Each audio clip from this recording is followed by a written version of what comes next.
conception un peu plus simple. Donc, première opération, regardez si on peut linéariser.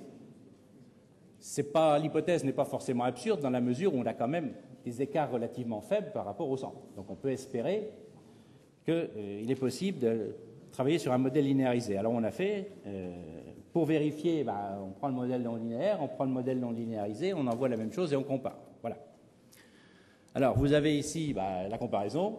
Ah oui, c'est pas parfait, bien sûr, hein, c'est jamais parfait, c'est-à-dire que vous avez le dessin de ce qui se passe quand vous faites un déhanchement de cage entre le modèle linéarisé et le modèle non linéaire.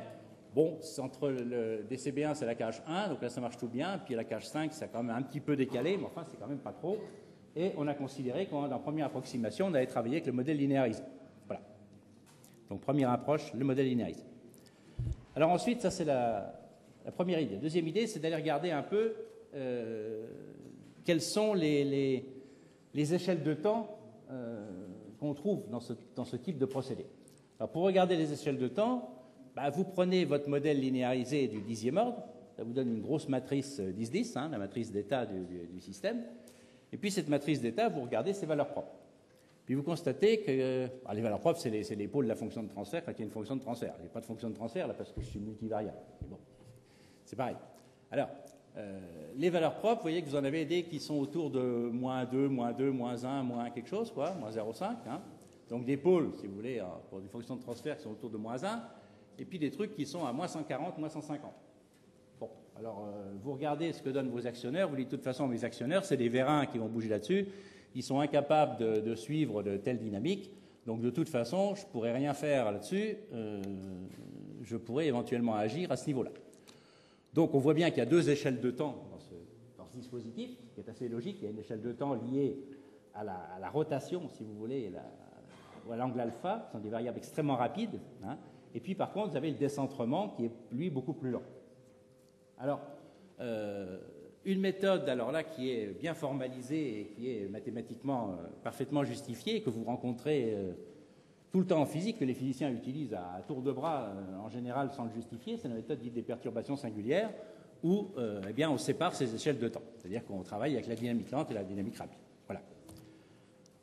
Alors, histoire de dire, je vous ai rappelé la méthode des perturbations singulières. Hein. La méthode des perturbations singulières, elle consiste à considérer que, finalement, les variables rapides, elles ont atteint très vite leur régime définitif. C'est-à-dire qu'au lieu d'avoir une équation différentielle, les x1, c'est les rapides, et puis les x2, c'est les lentes. Alors, il y en a 5. Hein, il y a 5 angles et puis 5 décentrements, parce que j'ai un laminoir à 5 cages. Ici, je remplace mon équation différentielle par bêtement une équation algébrique en faisant 0 égal. C'est-à-dire qu'on considère que la partie rapide atteint très très vite son régime définitif par rapport à la partie lente. Moyennant quoi, on écrit 0 et on remplace. Alors évidemment, ça peut paraître du bricolage, ce n'est pas du bricolage, ça justifie parfaitement mathématiquement. Il y a un certain nombre de théorèmes qui vous assurent que vous avez effectivement une bonne approximation des choses en faisant ça. Un moyen de vérifier que l'approximation n'est pas trop mauvaise, c'est de regarder quelles sont les valeurs propres que vous avez obtenues sur le modèle simplifié. C'est-à-dire qu'une fois que vous avez fait cette simplification, vous ne gardez plus que la partie lente, mais modifiée par la partie rapide. Ce n'est pas la partie lente toute seule, c'est la partie lente modifiée par la partie rapide. Et puis l'autre, c'était les valeurs propres de tout à l'heure. Alors les valeurs propres de tout à l'heure, vous les aviez. Les nouvelles que j'ai en ayant simplifié la chose sont celles-ci. On en a conclu qu'on devait pouvoir travailler sur ce modèle sans trop de dégâts. Voilà. Idem, comme tout à l'heure, comparaison entre le modèle linéaire, le modèle non linéaire et le modèle approché par les perturbations singulières. Ce n'est pas trop catastrophique. On a conclu qu'on allait déjà travailler avec ce modèle-là. Donc on a fini la première phase qui est qu'est-ce qu'on va utiliser comme modèle pour faire la conception.